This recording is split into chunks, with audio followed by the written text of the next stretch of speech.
At Nissan, we've been developing zero-emissions technology for over 17 years. And while we're proud of our new electric car, zero-emissions driving isn't just about building cars. A successful transition from gasoline to electric will require 3 ingredients: advanced battery technology, an accessible charging network, and, of course, really great electric cars. That's why Nissan is working on all 3 for a shift into the zero-emissions future.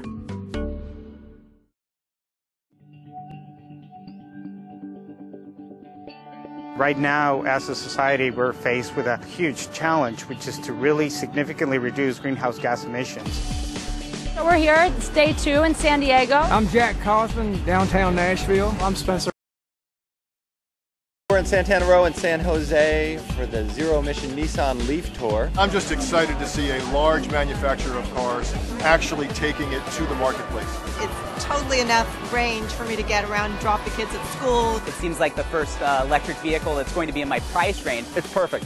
It's a car for everybody. The Nissan Leaf, I would say, is very innovative. Its appearance, if that's the way it's going to look, it is very sweet. I really like how it's quiet and it's just very easy to drive, very comfortable. From every aspect, I would give it a 10. I like the vehicle very much. The Nissan Leaf is a step forward that the world needs to take. I think it's pretty heartening to see what can happen when people are motivated and the product is there. The zero-emissions Nissan Leaf is unlike any gas-powered car or hybrid on the planet because it has no gas tank. So where does this 100% electric car get its power? Just plug it in. Charging Leaf is like plugging in your cell phone. And no place is this more convenient than your own home. The Leaf onboard computer lets you choose when to charge to take advantage of the best rates.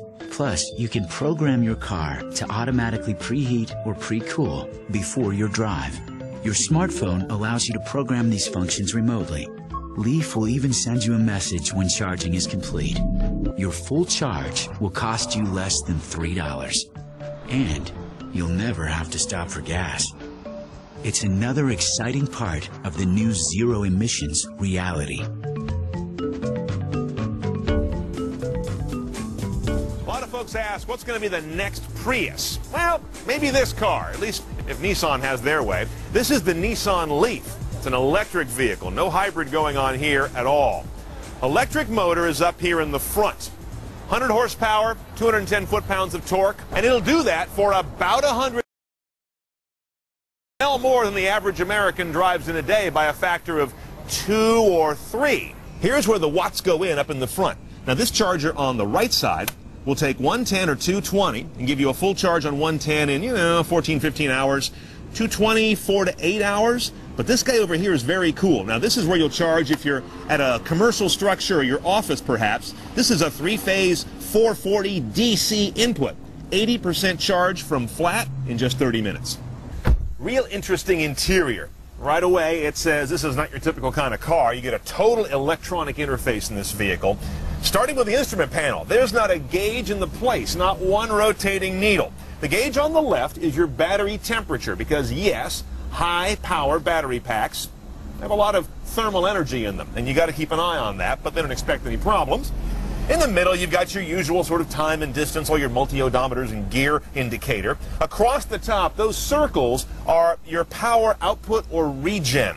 The 4 on the left are when you're regenerating power, either through coasting or braking, and the ones on the right are how much power you're putting out. Because even with an electric vehicle, if you're on the pedal too much, you're using power inefficiently. You want to drive moderately to get the best range.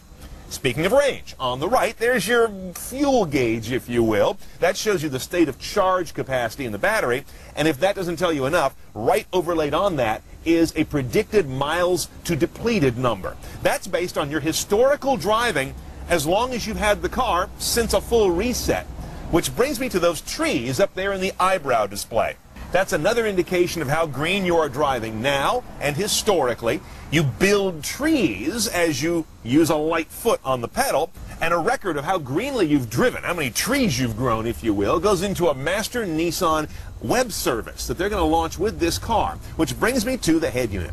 This is going to be a largely connected vehicle. It'll have its own cellular data radio built into it through a yet-to-be-formalized Nissan wireless service. And that will let you do things like have the latest information on charging stations right here on the dash. As the vehicle's getting low on juice, or if you don't have enough range to get to your destination on the nav, it'll let you know and say, here's where you can stop, the most optimal place to charge up. Plus, you'll be able to control this car via a smartphone app. And that will let you do things like turn on the HVAC before you get to the car to get it cooled down, or even let you tell it what charging behavior to have. Charge now, or don't charge until later, or set the car to charge only during off-peak hours the same time every day. Beyond that, we expect a good, if not totally cutting-edge, array of sources. We'll have AM, FM, CD and MP3, aux and USB for iPod as well.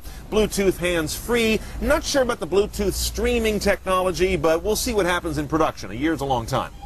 Interesting shifter or drive mode controller, really. It doesn't move any linkage or anything. It's basically a game controller, all electronic. Over and up is reverse. Over straight is neutral. Over and back is drive or drive with additional engine braking. And park is just right there on the top. And as you might expect, this is an electric parking brake. The Leaf is about the size of a Civic, certainly in terms of length and wheelbase, but more in the shape and profile of a Prius, so it's no low-slung sports car. As a result, interior room is good, as is the cargo space in the back. No sunroof available up top, that's for a good reason. There's no drag that way, caused by the turbulence of gaskets and edges, and a steel roof, Nissan says, keeps the cabin cooler than a glass one. And all this reduces the car's use of electricity for either cooling or moving itself. The headlights on this car are interesting, too. This should be the first affordable major volume car that has a pure LED front headlight. The reason they're good in this car is because LED lamps are more energy efficient. Remember, this car only has electricity for getting around, for running the radio, and for powering the headlights. It's got to conserve all of it everywhere. This whole headlamp structure is interesting also. It's shaped to shape the airflow over the front of the car so that it actually avoids the side view mirror, because mirrors are a big area of drag and a big area of wind noise. If this can keep the mass of air from hitting this, win-win. Now back here on this roof winglet sort of thing is a solar panel. This will trickle charge the battery anytime it's got solar energy hitting it. Now it's not going to be a lot of contribution, but it's something and doesn't require you at all. Now this Leaf is basically an American production trim. Very few tweaks will happen before it comes to the showroom December of 2010. But not everywhere at first. They're working with major metro areas to make sure charging infrastructure is in place. Portland, Seattle, Tucson, Phoenix, Nashville, because putting this car in the market without lots of places to charge it is not a good idea. Nissan starts taking reservations spring 2010. That's when we'll get some pricing. Expect something approaching 30 grand, but federal credits might bring that down by as much as 7.